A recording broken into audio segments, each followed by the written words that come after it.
So, welcome everyone to dive in. Quick show of hands if there's anyone new. If this is your first time here, pop your hand up.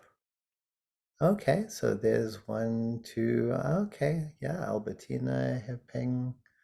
Hi, Grace. Okay, welcome. Nice to see you here. And the other hand I'd like to see quickly is there anybody who's completely new to inquiry? Right, so anybody who's done inquiry or anybody, I want to see if there's anyone completely new to inquiry.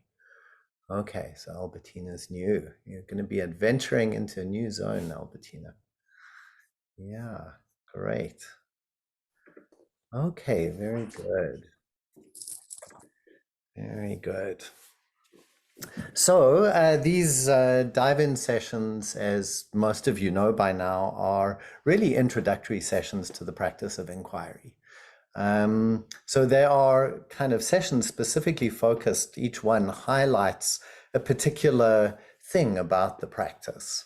So as you all know, I absolutely love this practice. I think it's a remarkable practice. And to dive in is, to dive into our inner world and to explore our inner world, just like a scuba diver diving into the sea and exploring what you find there. And there's something about this metaphor that kind of really gives a sense of the particular way of exploring our inner world. Because, of course, there are so many ways of exploring our inner world. There's therapy, and there's meditation, and there's journaling, and just chatting with a friend, right? These are all ways of exploring your inner world. And inquiry is a particular way. So we're gonna talk a little bit about that, and we're gonna talk tonight a bit about particularly what we might think of as some of the psychological elements that we encounter in inquiry, and how the approach of inquiry sort of works with those. So a couple of things, just reminders about dive in. So this is a public session. Anybody is welcome to show up here. We record the session and it will be shared. At some point, you will find yourself, if you want to do it in a breakout room with somebody, we don't record the breakout rooms. So anything that's said in the breakout rooms stays in the breakout rooms. And what you hear and what you share in the breakout room is held in confidence, right? So nothing that you hear somebody else say in the breakout room, you agree not to share that with anybody else. So that's important. Yeah, the recordings are generally made available. And if you go to the Dive-In website, and Michael will pop that in the chat. Michael is co-hosting with me this evening. If you want to say hi, Michael. If you need anything, you can ping Michael. Susan is on retreat this week. Yeah, so on the Dive-In website, you will find a lot of the pre-recorded, the past sessions, right? And in each session, we've looked at either different aspects of inquiry, we've looked at the Enneagram, mindfulness, and lots of different nuances of the practice itself. So in our sessions here, there are also people of all different levels. So there are some people here who've been inquiring for decades, and there are some people here who are first time. And that's one of the beautiful things about this forum too, and to really just name that and embrace that we can all learn from each other, that there's always something to discover in the practice. So we begin, as we always do, with a short practice, taking some time to enter into the immediacy of our experience. So I would invite you to close your eyes and see if you can find some kind of friendly interest. So you might just imagine as if you were approaching the sea to go diving in and explore a coral reef, and you have no idea what you're going to find, no idea what's going to show up today, and you just want to be as curious and open and interested to whatever might come along. But you're not exploring the sea out there, you're exploring yourself, exploring your own experience. right? Entering into the immediacy of your own experience. So as we begin, take a moment to just notice, how are you feeling right now? It might be evening for you, it might be morning. How are you doing at this moment? How are you feeling in this very moment as you just check in? How's your breathing? See if you just take a breath. You've made this time for yourself to just land here and find out a bit about yourself. So taking a breath, notice, how's your energy? What's your energy like at the moment? Are you tired? Are you energized? So with all of these things, there's no right or wrong, right? It's not about finding a right or wrong or trying to change anything. It's just about discovering, seeing where you are, getting in touch with where you actually are, whatever it might be.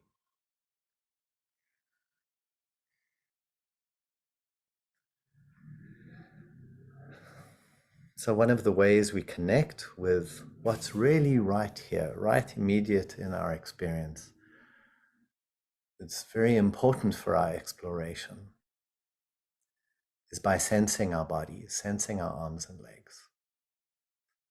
So I invite you to get in touch with the sensations of your feet.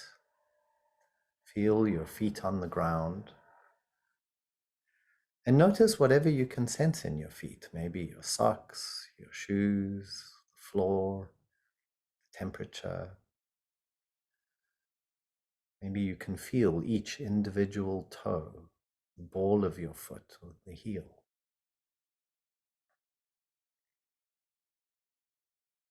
So really getting in touch with, what can you actually tell? What can you say about the experience of your feet in this moment? The sensations that are actually happening there. And then sensing your ankles. You might feel aches or pains, might feel tingliness, maybe cold. And then sensing up your lower legs, both your calves and your shins. What's it like to get in touch with those? These seemingly very ordinary sensations of our bodies. If you don't assume you know what's there, but you give yourself the time to sense in.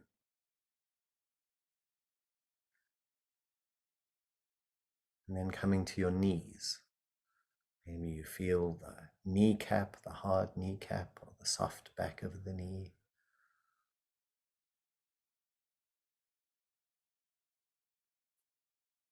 And then letting the sensing continue up your upper leg, as if every cell of your upper legs, your thighs, is like waking up with the sensation that's there to be felt. And it sometimes takes a little time to get in touch, to begin to discover and to sense what's there. What's it like in your thighs now? What do you begin to get in touch with?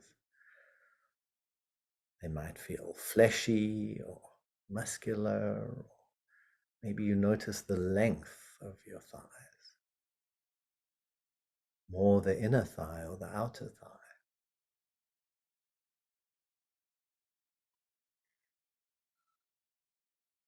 And then letting your attention come up to your hips and your buttocks on the chair.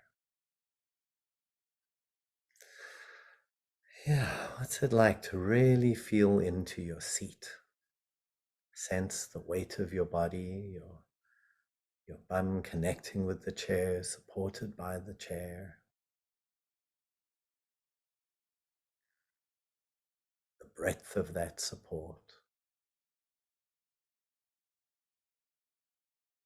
One of the things you might notice is places that are difficult to feel anything.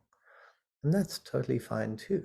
So if you don't feel anything, let yourself sense that, right? That's also a sensation.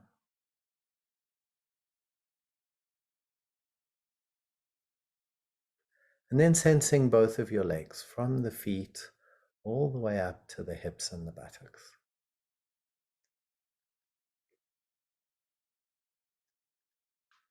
Notice how they feel. Do they feel strong, or they feel weak, or they feel pleasurable, feel solid, feel brittle? So you might be able to notice those kinds of more qualitative experiences. Whatever it is that, however it is that your legs are being felt, being experienced right now. And then let your attention come to your fingers and your hands. Right? It's as if you're running your inner touch. The fingers of your inner touch are feeling your fingers, sensing your fingers from inside, sensing the texture, the temperature, the nature of that experience of your fingers and your knuckles, the palm and back of your hands, your wrists.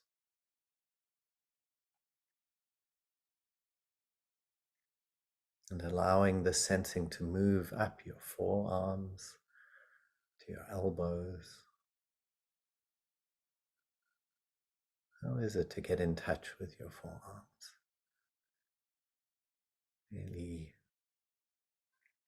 live into them, sense into them.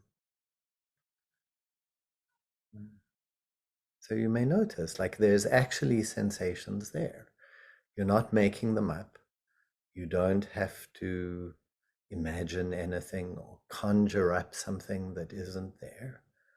No, you just sense and see what you notice. You might see it's quite relaxing, like you're just noticing what you can notice, that's all. There's no effort really needed, a little bit of concentration. And then sensing your elbows and your upper arms. What are those like?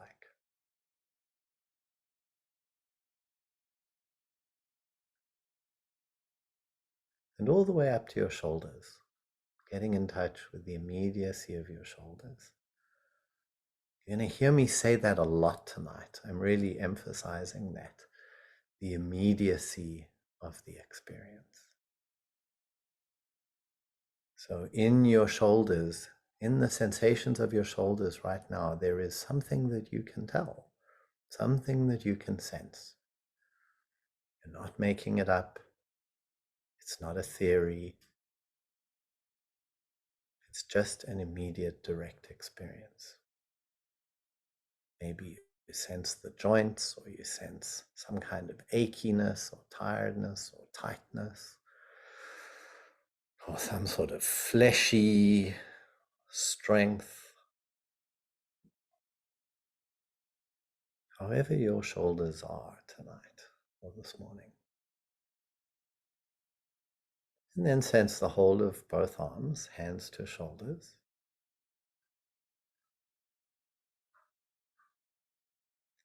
And then both arms and both legs. So you're sensing your arms and legs.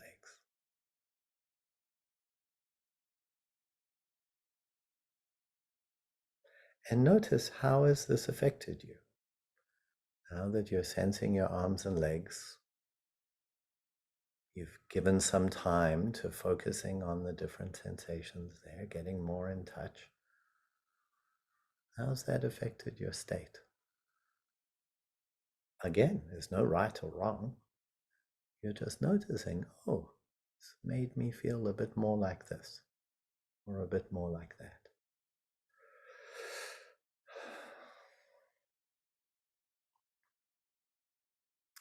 You may notice as you keep hanging out, sensing your arms and legs, that the sensations sort of shift and change. It's not like it's a static thing. Maybe in this moment you feel more your calves. And a few moments later, something else comes more into view, like your fingers begin to tingle a little more. Yeah. So it's dynamic, it's living, it's alive. It's just as if you are floating in the sea, watching a coral reef, like seeing it move and undulate and shift and change, fish gently swimming by. So all the sensations of your arms and legs right now. But they're there. They're right there. They're happening. And if you take the time, you can find out what's happening.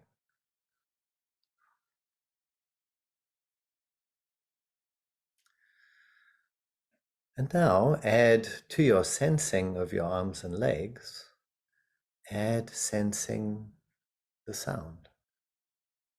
So if you begin to sense the sounds around you, sounds inside you, your breathing, my voice, background sounds. It's also a kind of sensing, right? Listening. Sensing and listening.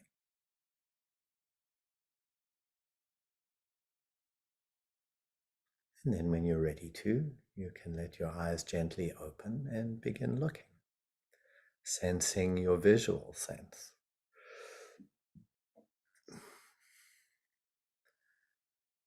Seeing the space around you, the environment.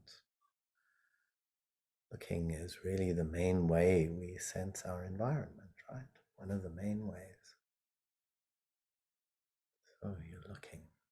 The computer, the textures, the fabrics, the room, the space, light. Sensing, looking, and listening. And again, just notice how it's affected you. What's it like to be sensing, looking, and listening?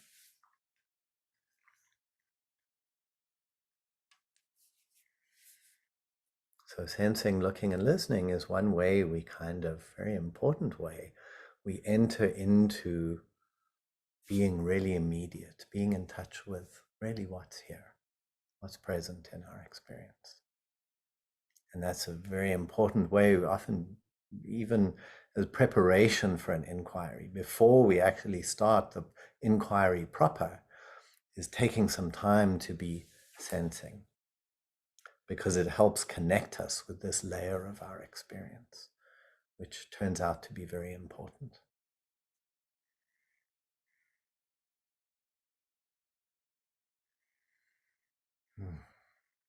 So this ocean of your inner world, right? It includes everything that goes on inside you. Thoughts, your feelings, your sensations. We often use those three layers, right? The mind, thoughts, beliefs, memories, associations, ideas,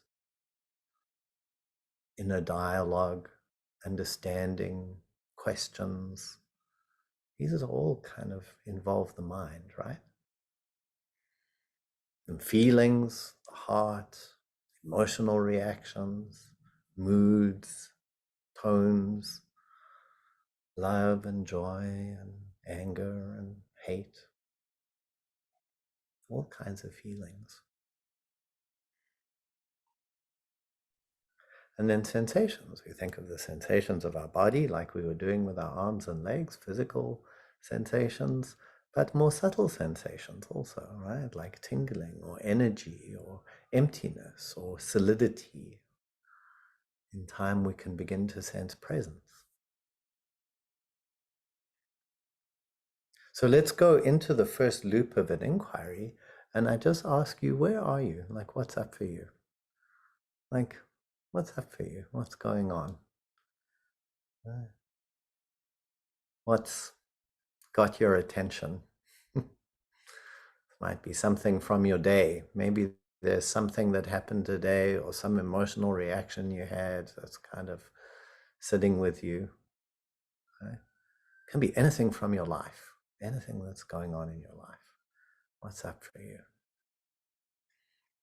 Right? What are the things that are like feel important, right? That are in your inner world where you have feelings about them or that your mind is busy with, or, you know, it's one way we can start to begin to identify, where am I? Like, where in this vast inner ocean of my inner world, where am I? What's here to be explored?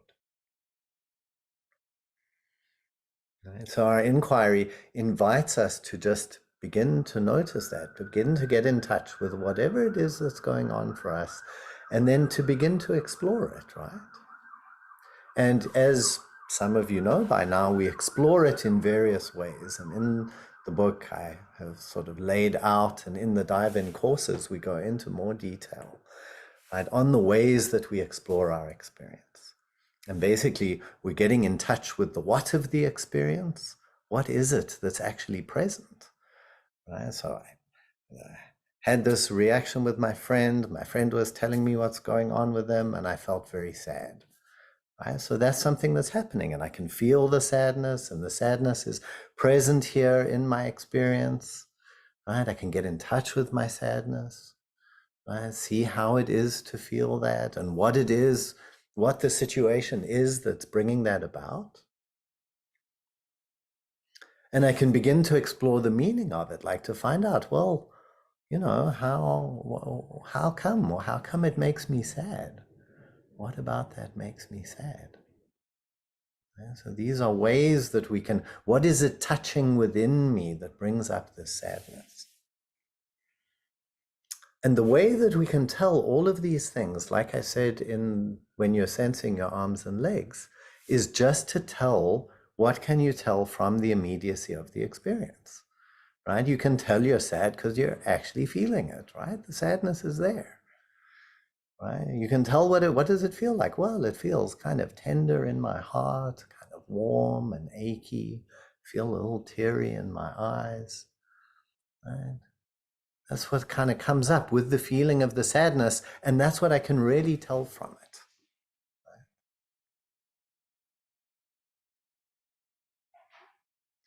So one of the things that can begin to happen as we stay with our experience and we learn how to stay with it and explore it and describe it and feel into it. Yeah. See, before I go there, a lot of the time, you know, you'll be exploring your familiar feelings and your ideas and beliefs and thoughts and reactions and kind of all the usual stuff that goes on, you know, in relation to your life. At some point, as you're sitting there and you're exploring, say, this kind of feeling of sadness, and all of a sudden you might notice something that you never noticed before, that I know many of you have, of course, noticed. You might suddenly go, gosh, I'm feeling the sadness, and I suddenly feel very young, right? I feel like a little kid. I feel actually like about 6.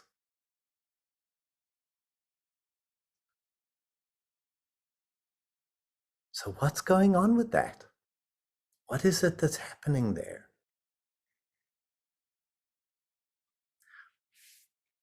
What we start to see as we explore into the inner ocean is that we start at the surface layers that has all the familiar kind of levels of our experience and your sense of your ordinary day-to-day self. But as you start diving in, at some point, you start hitting, you begin to start experiencing these early places, these young places. They begin to emerge quite spontaneously into your consciousness, right? And so this is a good thing to know about, right? If you don't know about it, you might think something has gone wrong. Like, oh, what the hell is going on? Now I'm having these issues from my childhood that I thought I had got over and I moved away from home and I'm like over this whole thing with my mother. And suddenly here I am feeling like a little kid, with my mother again. What on earth? Like this is not good news.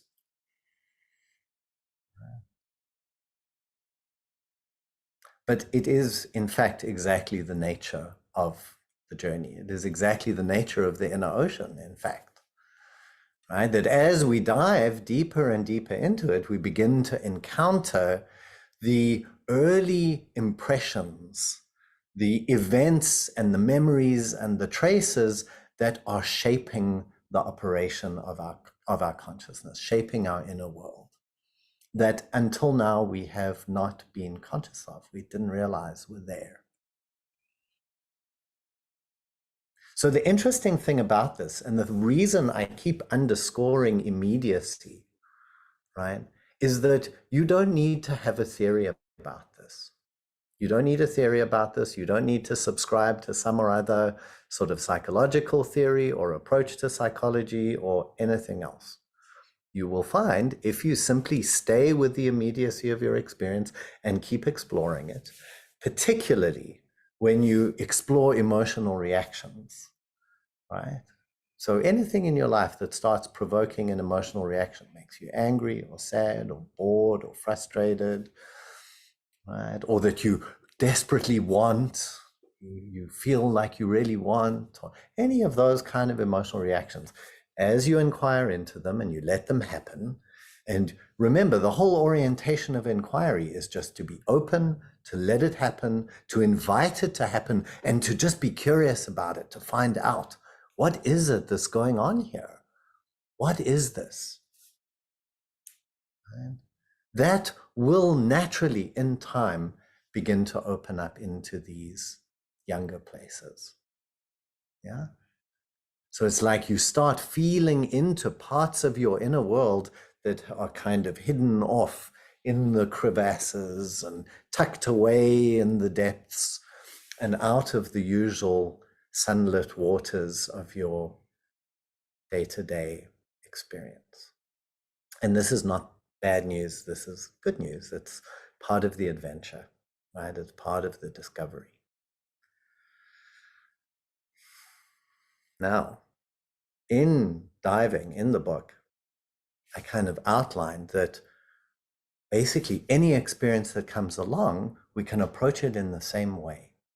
We just want to be curious, to find out about it, to get in touch with it, to discover what it is, what's going on there.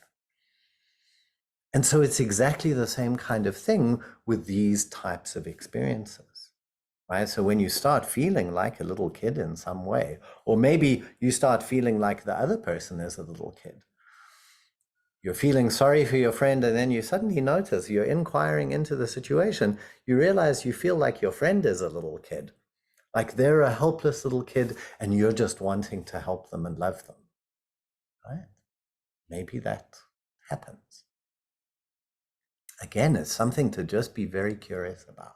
So the way we approach these experiences is, just like everything else, to get in touch, to feel into them, to describe them from what we can actually tell within the experience. Like you're feeling into this little child, you're like, well, like, I don't know, how old do I feel? Well, about sort of 7 or 8. Okay, feels about 7 or 8, feels alone or feels a bit afraid, right? All of these things are just what you can say as you're in touch with the experience and you give yourself time to hang out with it, right? I keep underscoring that. Who do you want to message? Oh, I keep underscoring that because one of the things that people can try and do, especially if they have a lot of psychological background, right, is to try to start categorizing or putting these experiences into boxes or relating it to stories, to things that you know about from your past. Now, none of that is necessarily a bad thing, right? That can all be useful supporting information. You may have lots of knowledge about your history, stories, things you've discovered or that you know happened to you.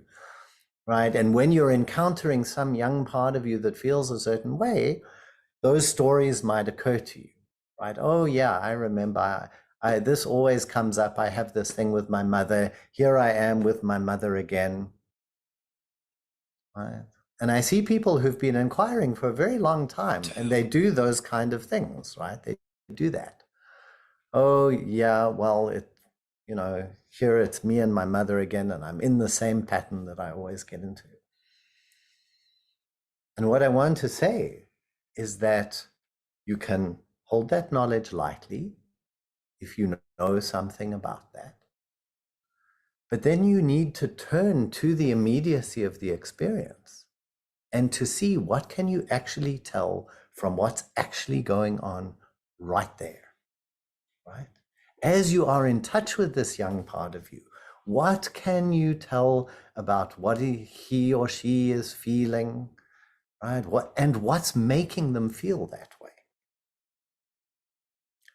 It's just like exploring under the water and following a little fish and then giving yourself time to notice where it goes, what it does, how it feels, what its texture is and its behaviors. So you're inviting these young structures, these young parts of your soul to simply come forward and to discover them, right? And then the three sort of moves that we looked at in diving to find out what it is, feel it, describe it, what's going on with this little one, right? How come? What's making this feel like this? What made this little young part of me feel that way? Probably didn't feel like that all by themselves, right? They felt like that because there was some interaction. Even if the interaction was they were feeling alone, the point was they wanted someone to be there and they weren't there. Right? So we can understand the meaning and the cause of what's going on, again, directly from what we can tell within the experience. And then the third piece, in some ways the most important piece. As you get in touch with this and as you see this, like, how does it affect you? How do you feel about it? Oftentimes with people, when we get in touch with these young parts of ourselves, at some point, you kind of go, oh, this poor little guy, like he's all alone and I just feel so sorry for him. I just want to give him a hug. So there's some kind of response that often comes spontaneously from your presence as you're just there being present. Right? Sometimes a reaction comes. You're like, oh, this child, I hate this part of me. I wish it wasn't here. And if that's what comes, you need to allow that. It's important to see that, right? And because that's probably some reaction that's been going on for a long time. So you need to then, same old thing, get in touch with it, find out about it, get curious, invite that reaction to come forward and reveal what it's about. And as we do this, as we engage in this process, these young parts begin to move and shift and change. Mostly what tends to happen is they begin to relax. Right? It's not like it turns into a happy child and skips off into the distance. Right? That's the impression of what happened. But that impression that's desperately trying to change something to get what it needs, as your presence responds to it, it tends to just relax in some way. It's most often what happens.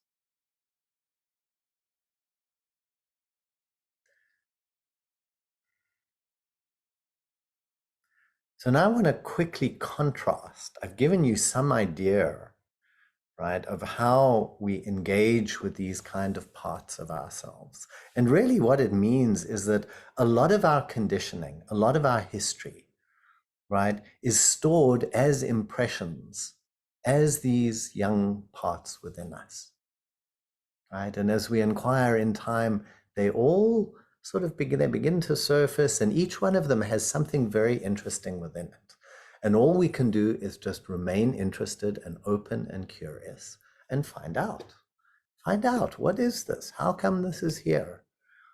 Right? What is it that begins to open up as I actually allow this?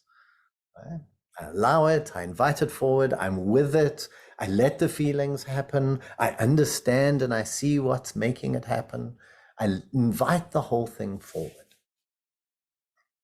And this is a very different orientation, I want to say. This open, immediate, curious, inviting exploration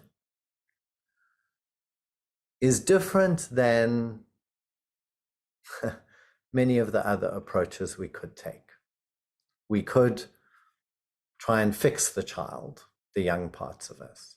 We could think, oh my God, there's something wrong. I shouldn't be having this come up. I'm supposed to be a grown-up now. You know, I need to get over these mother issues or get over these father issues or get over this young part of myself and, you know, be spiritual. And we can have those ideas if we don't really understand how to relate to these parts of us. But in the purity of open inquiry, that's not part of inquiry, right?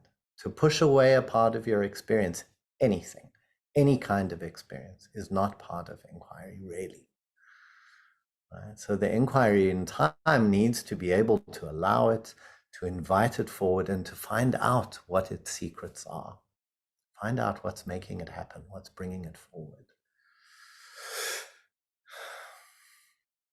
It's also different from the kinds of approaches where we explain it, right? This happens also. I see this a lot. People go like, well, like I said earlier, that's what happened in my childhood and that's why I feel this way. And the inquiry stops there, right? What is this? That's what it is, right? I have this issue with my whatever, and this is how it shows up. Right? Or even more, you get people go, well, this is my trauma. Right? I know how to manage my trauma and I don't want to go into it. So, right, these are the feelings of my trauma and I just don't, that's where again it stops. Now, all of those kind of approaches have their use. And I'm not saying that you shouldn't do that. And if you engage in some kind of therapy or trauma therapy, you may have learned all kinds of techniques that are important and useful for you. Right? And I'm not poo-pooing any of that. Right? In therapy, people often learn to, you know, understand, oh, this kind of feeling, well, why might I be feeling that? I might be feeling that because of these kind of things did happen to me. And that does make me feel these kind of things. And I can sense there's some kind of connection, right? So all of that is very useful. It can help us manage our feelings better. It can help us navigate through our life a little more skillfully with these problematic feelings. Right? And in time, if you want to inquire, in the purity of the inquiry practice, you're going to little by little just be curious about it. Like, oh, what is this? Right? There are many examples of students that go, oh, it's my trauma. It's like, okay, yes, but if you don't just call it your trauma, what's the immediate experience of it? Well, it's kind of tingling in my arms, and I feel a kind of tingling and a charge in my system. And oh, actually, I feel really charged up and I feel really angry. Wow, okay, we've discovered something. Right, what's that like? How is it to feel that anger? I find out about that anger. Yes, suddenly I feel much bigger, feel much stronger. Interesting, right? That's actually happened many times. I've sat with many people who've had that experience, where something that the first response is, oh, it's a bad thing, it's my trauma, or it's some difficult piece of my history. But when I really allow it, I just let it happen, I get curious about it, yeah, maybe if some kind of anger comes out, or some kind of pain, or, oh, this kind of really deep hatred. And amazingly, as that's allowed and opens up, right, it transforms and the young parts of us begin to dissolve, and what we're left with is the essence that's left in the middle of it, the essence that is like the strength of it. So maybe if it was anger, it becomes strength, you suddenly realize, wow, I just feel really big and strong and powerful. And it wasn't okay to be that. I couldn't feel that as a little one. If it was hatred, you might suddenly find, oh, I just feel really powerful. That wasn't okay. So all of these experiences that are kind of split off and hidden away and tucked away in little corners of our inner world, every single one of them is a doorway. Every single one. A doorway to your love, a doorway to your strength, a doorway to your awareness, a doorway to your joy. And most of them are kind of crystallized and tucked away because in some ways we got jangled, we got disturbed or cut off from those qualities. Our joy wasn't allowed. Our love couldn't be allowed. Our strength couldn't be allowed. So it's useful to have that orientation. In a way, the friendly interest, the getting in touch with the immediacy of the experience, and just continuing to explore the what's, the how come, see how it affects you. That method applies. It just continues to apply. And there come times where we think, God, surely that can't be all I do here. Like there's this terrible, difficult place inside me. There's got to be something else I can do. I've got to get those people to love me, or I've got to get those people to support me, or, you know. But in time we see that actually not. Actually, we can allow and explore, be in touch with all these places within us, and they kind of open up gradually, little by little, over the years in many different ways. And that's maybe the last thing to say here this evening is that, you know, it's a journey. It's a journey and it's a long one. If you get really interested in inquiry, if you really start engaging in inquiry, you should know in advance these kind of things are going to be coming up for a long time, right? It is not about, okay, I'm going to like get to my essence and I'm going to feel my strength and then I'm going to feel my will and then I'm going to feel my love and then I'm going to feel all these wonderful essential qualities. It's true, you will. But every one of them, you will go through some big loop, some deep dive into some challenging place, because that's actually just how the inner world unfolds. It is, in a way, one of the central insights of the Diamond Approach is that the spirituality and the psychology, I was going to say they're like that, but even that under kind of, it's not even that they're entwined like that. They are completely inseparable, right? You can only work on your true nature, discovering your true nature. The way you discover your true nature and that your true nature expands and becomes more available to you is directly through working on the conditioning, working on what happened to that true nature as you were young, as you were growing up, how it was shaped and limited. There's kind of just no way around it, really. We can go around it for a while. We can sort of push our way through and find the love or find the strength. But then you always have to keep pushing yourself through. With inquiry, you don't. You just keep exploring. You just be where you are. You get curious and you let it take you wherever it takes you. And in time, you learn to trust that that actually works, that that really is the thing that opens it up.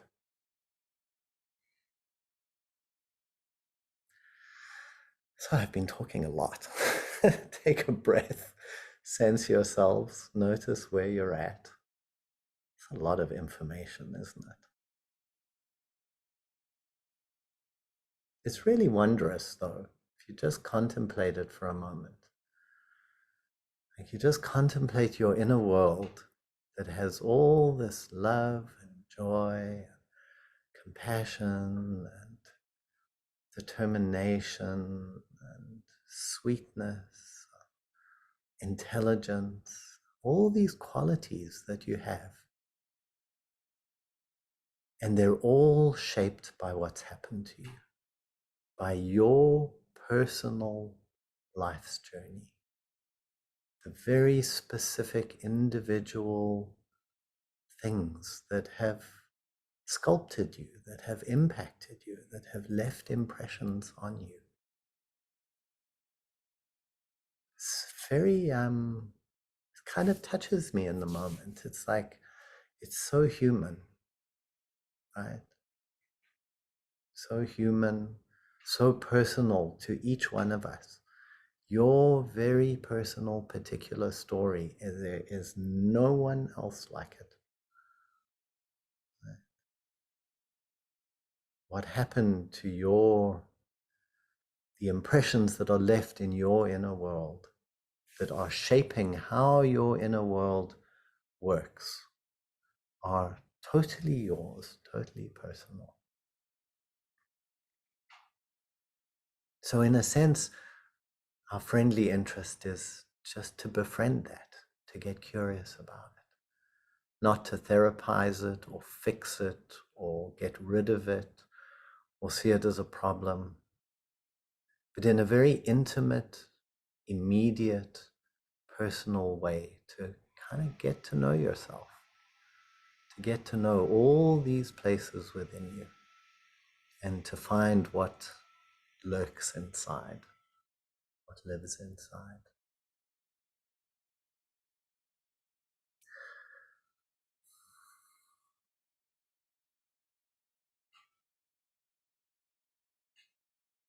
So I was thinking what to do as an exercise. Like, it's nice, I like to do a little exercise in these sessions.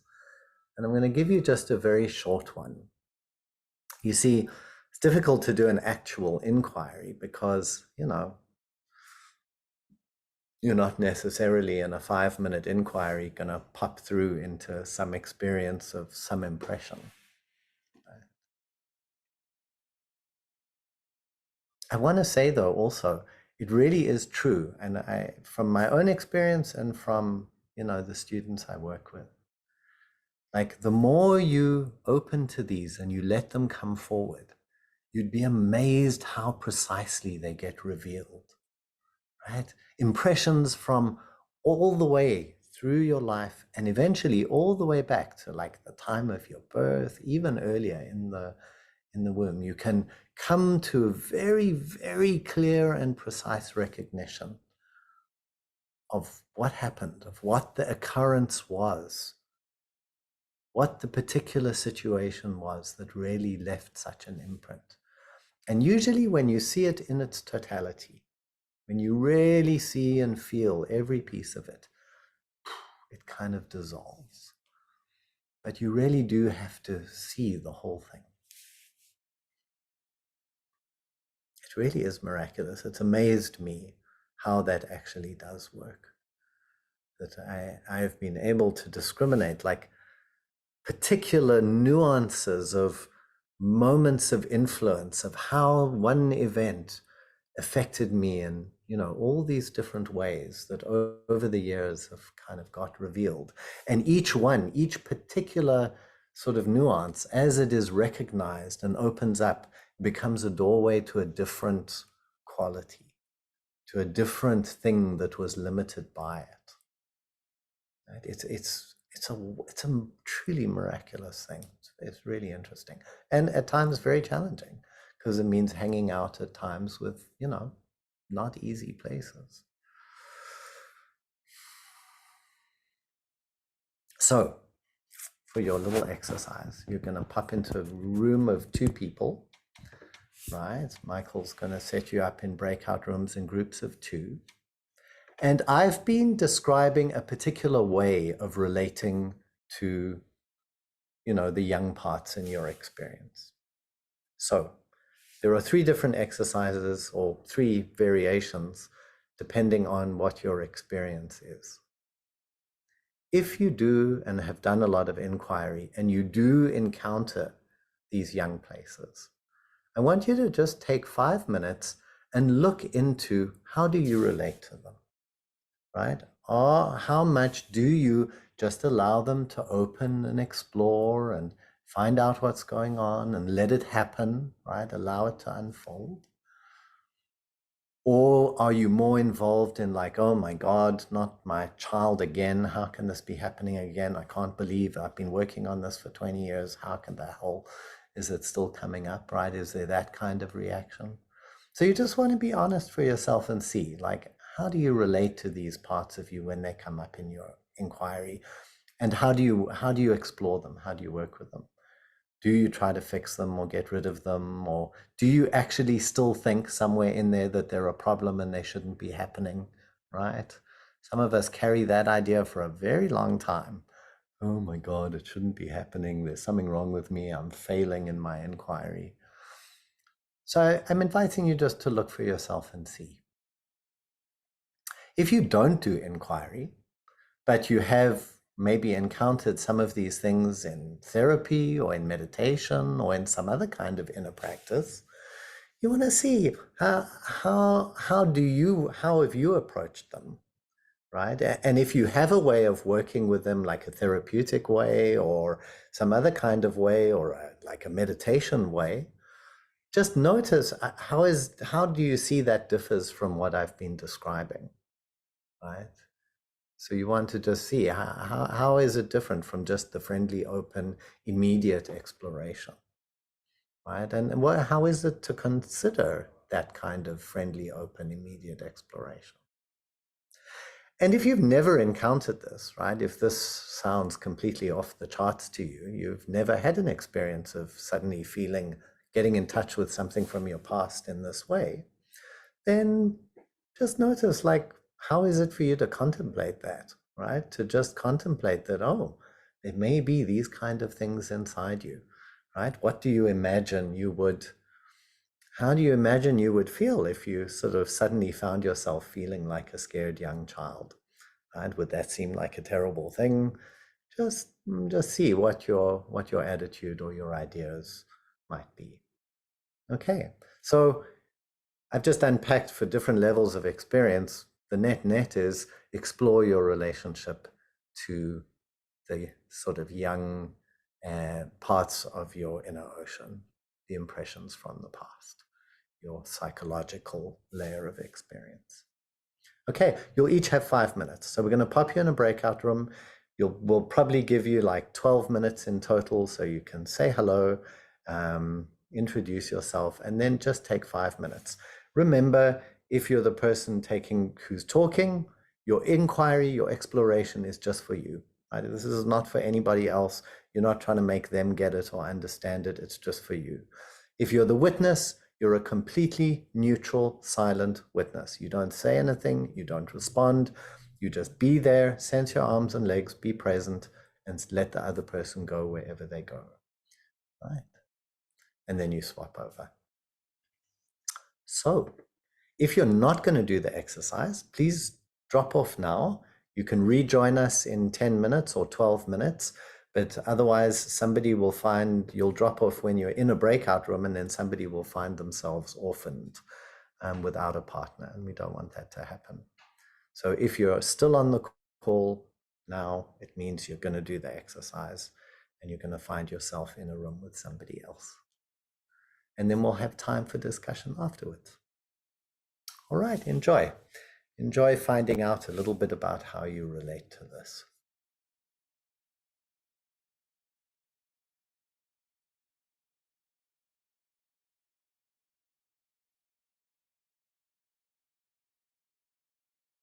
All righty.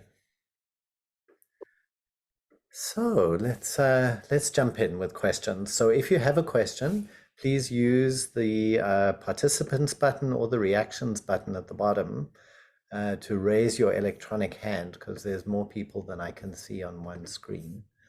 And I would let's talk about this. I'd love to hear if you have different approaches or questions or comments or some discussion. Let's go for it. So, Tia. You need to unmute yourself there.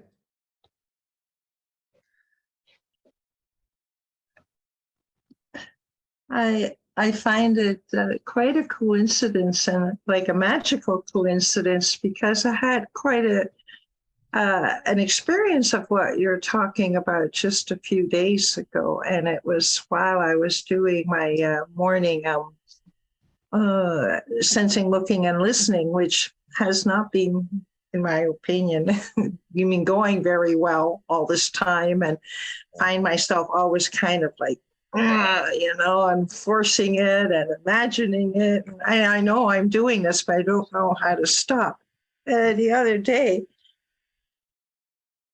that feeling that I've always got, it just went, I don't want to do it. And it was clear too. It was clear. It was just a little kid. Yeah. Yeah. It was definite. I could almost see her. And the first reaction I had was, uh-oh.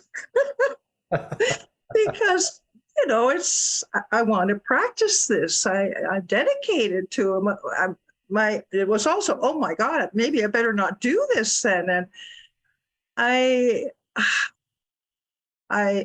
didn't do that, but it was a little bit of a conundrum, and I was feeling her, and it was just so much of what I saw at the same time. All this, the whole time was, I'm just like my mother. What my mother did to me, make me something else, always scrutinizing me, always just get out.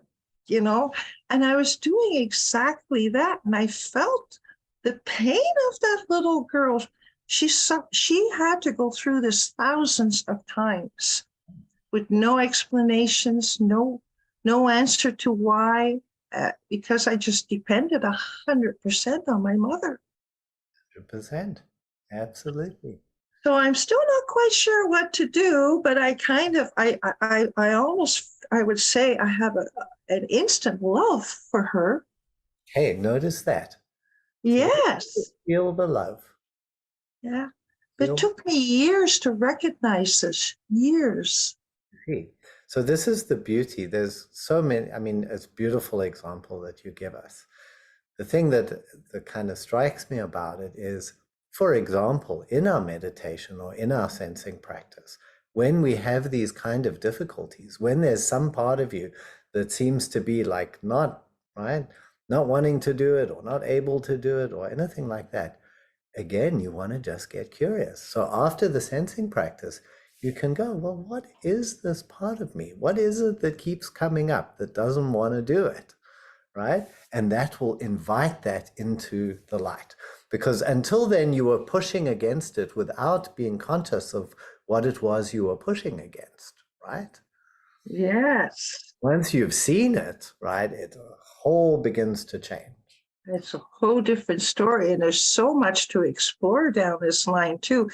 But about doing the practice of, I just started with, okay, I think she knows better than me. So for now, I'm inviting her to do it with me together because I don't want to drop the sensing, looking, and listening. But I think she's got the capacity to do this much better than me. Interesting. So yeah. As you continue to hang out with this part of you and explore it and feel into it, you'll discover what's in there. Mm-hmm. Yeah, that's wonderful. Yeah. Great example. Yeah, thank you. Yeah, thanks for sharing that. Really great. Yeah, Tom, go ahead.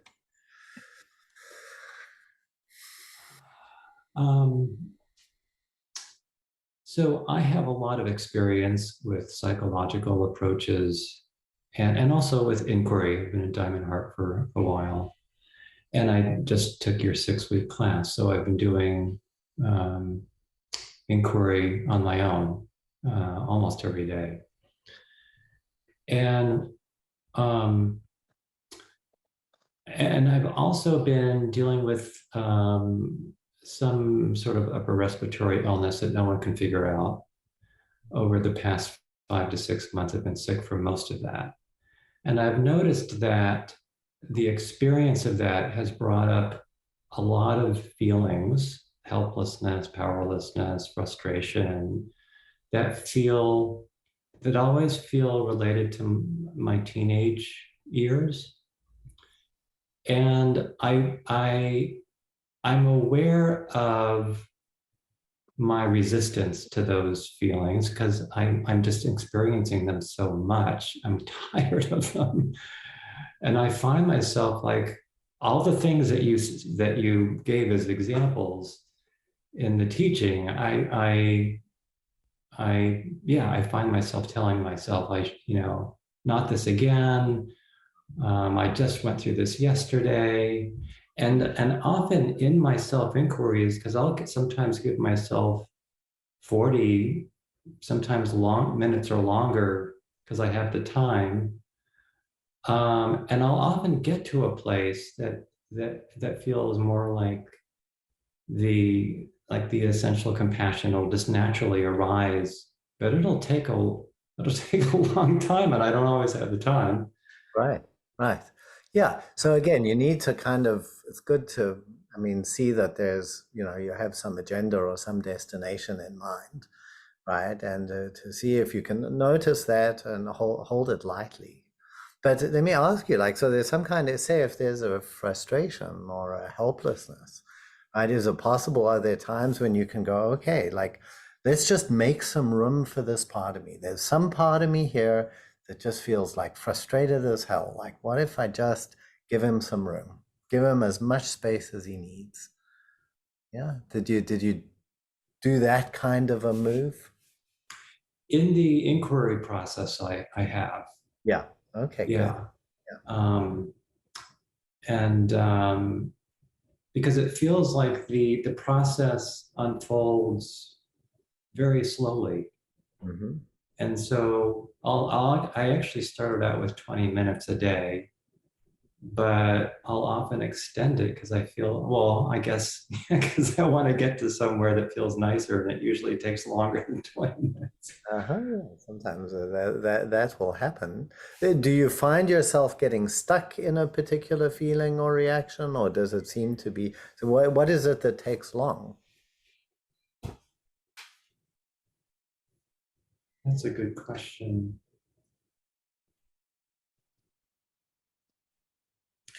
Yeah, I think it's like the frustration with myself. It's like the frustration about the frustration Right. that I get stuck in. Yes. And oddly, I was telling my exercise partner that kind of attitude toward my feelings is what was done to me. Hey, so this is And I'm very, aware of that. very important, right?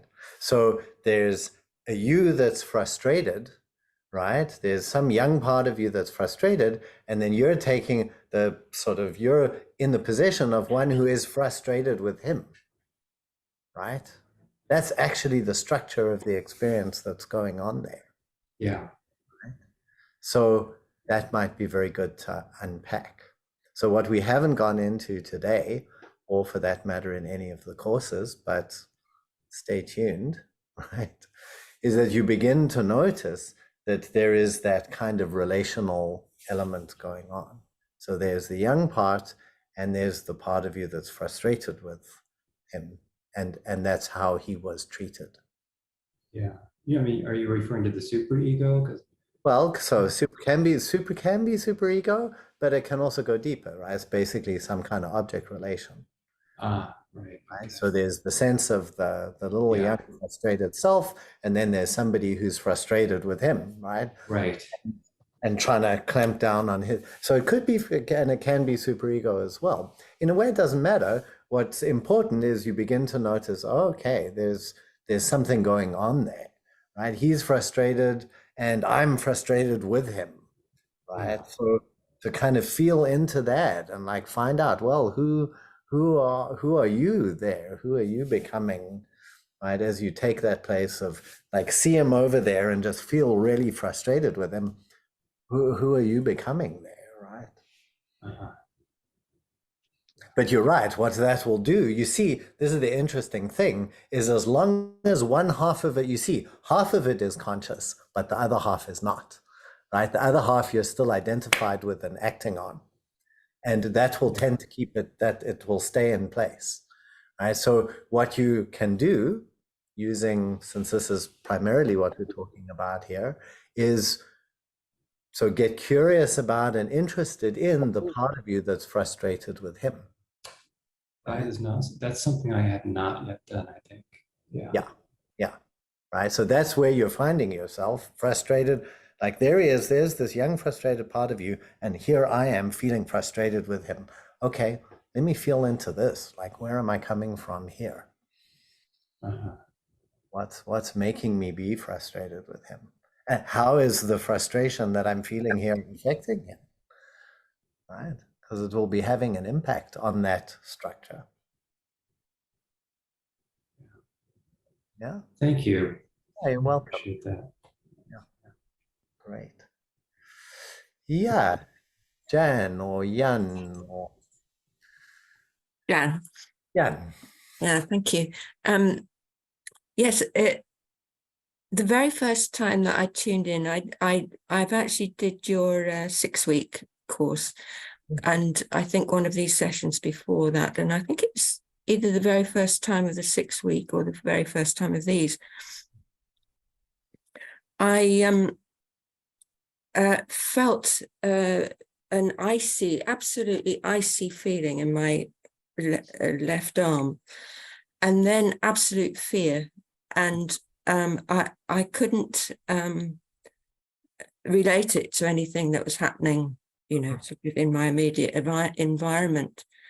So it was my response to whatever was wanting to come forward, I think. But the thing was that this stayed with me for probably 10 days, if not longer. And I did try and stay with it and found various ways to let it speak, one of which was holding this arm. And it seemed as if it was like a pre-verbal fear, and comforting this arm like a baby. And that kind of brought tears. Right. Yes. And but interestingly, it was like, I don't know if you've ever seen a baby who tries to stop itself crying. Yes. Very, very poignant. Yes. That a baby can try to do that. And it was that kind of, sorry, I'm Yes. being emotional now, but You see, it touches you even now. yeah. It's very touching. And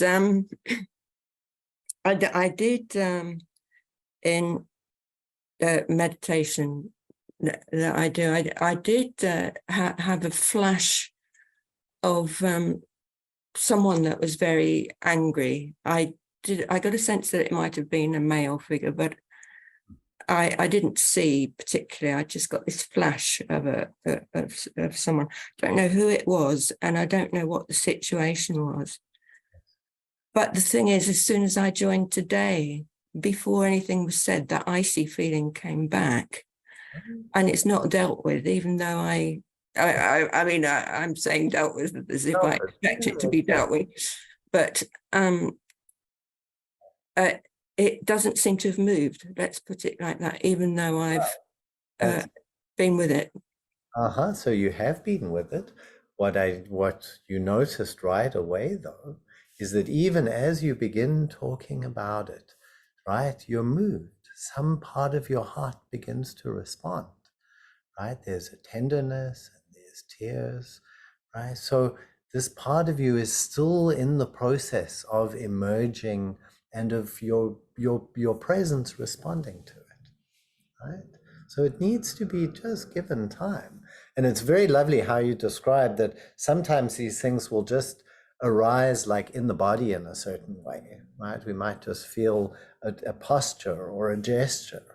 And if we just let that happen, let ourselves take that posture and just see how it see what it feels, sense into the cold, be with it, describe it, right? Notice what other kind of images or anything come up. You're staying with it and exploring it actively, and then noticing how it affects you, right? That's very important. You then began to notice, oh, it really touches me. Something is very poignant about this, right? And as you continue exploring the how come, like what's making this happen, you've begun to see, oh, there's possibly some sense of an angry sort of someone, right? So the experience is beginning to reveal itself. The impression is little by little beginning to emerge. And the more you can, relax and be curious and invite that, let that happen, right? In time, it will open up.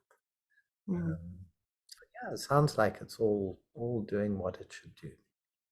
My hesitancy, if you like, is because it stayed for so long, and when I know what it's, that it's related to fear, and I'm trying to do my normal daily things, having that there is a bit difficult.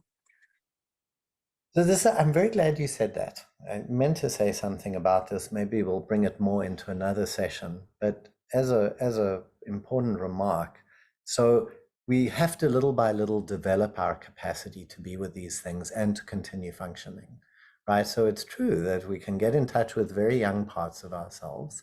And this is where the sensing arms and legs is so important. You get in touch with these things, they can have very intense feelings in them, feel like a little kid. And you sense your arms and legs, and in addition to inquiring, you go about your life. Like, that's really important, to sense your arms and legs and to see that you can still keep functioning, right? And if you get in touch with something that feels at some point it really stops you from functioning for a period, right, then that's a good time to get some help with that, right? That might be necessary. But it sounds like, yeah, if you can trust it and let it come forward and still be able to do what you need to do, then wonderful. That's really the direction to take. And give it time. There's no rush. Thank you. Sounds like a very moving, touching process here in there. Yeah. Thanks, Anne. Chart, quick one. We have a couple of minutes. So you want to unmute yourself.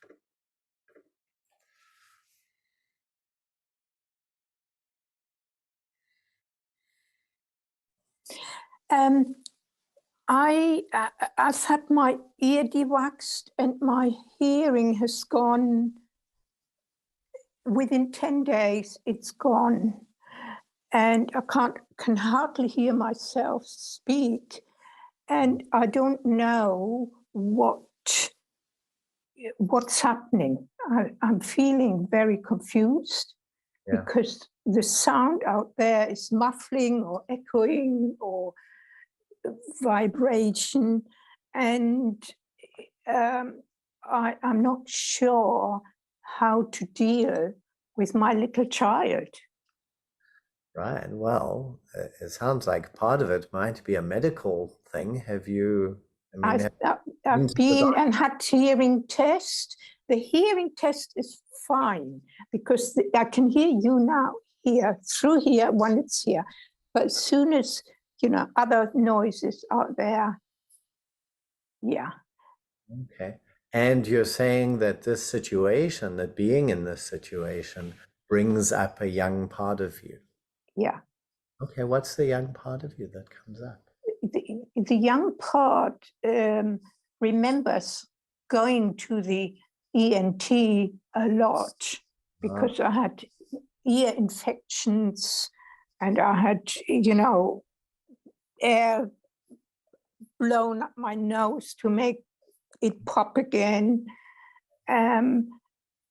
It brings up memories. Right. So this thing to do with your ears like touches into a lot of important and intense kind of history for you. Yeah. But that makes perfect sense. That's going to happen. So the more you can like just make space for her, for the young part that begins Pardon? to make space for her. Space. Okay. Make space for this young part. You say, oh, hi, hey, come in.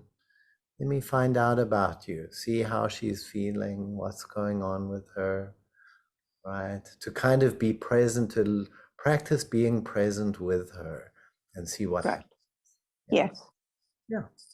Thank you. Yeah, you're welcome. That's something I'm not too, not, that I haven't developed much. Right. So again, you can be curious about that. Like, how come not? But that's really what it'll take, little by little. Just same kind of open, curious, inviting. This is the inner experience, right? The inner experience is of this little, maybe frightened child, and you want to make space for her and find out what she needs, what's going on with her, and see how it affects you to see her, to be in. Yeah. Okay. Thank you. Welcome, Ramchal. Thanks for the question. Okay, everybody, that brings us to time. I can tell it's a very, very rich topic, this, so I have no doubt we will be returning to it at some point. Yeah, thanks to you all for showing up and coming along. It's really nice to see you all again. And I'm kind of back in London, so coming to you from London for a change.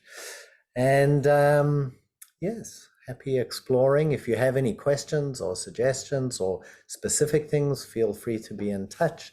Michael's just posting in the chat that there's a dive in with Dom on the 17th of May, where we're actually going to have a guest, like for the first time. We'll experiment with something new. And you can see all the past recordings of the past Dive In with Dom sessions on the blog page at divein.life. And we're going to have some interesting announcements coming up in the next couple of weeks about courses. So I'm quite excited to let you know what we have in the works, but look out for that. Both courses and places to actually continue the inquiry. So we're going to, as I said, some interesting announcements about that. All right, be well. Wish you well. Thanks again. Bye for now. Thank you. Bye. John. Thank you. Thank you. Thank you.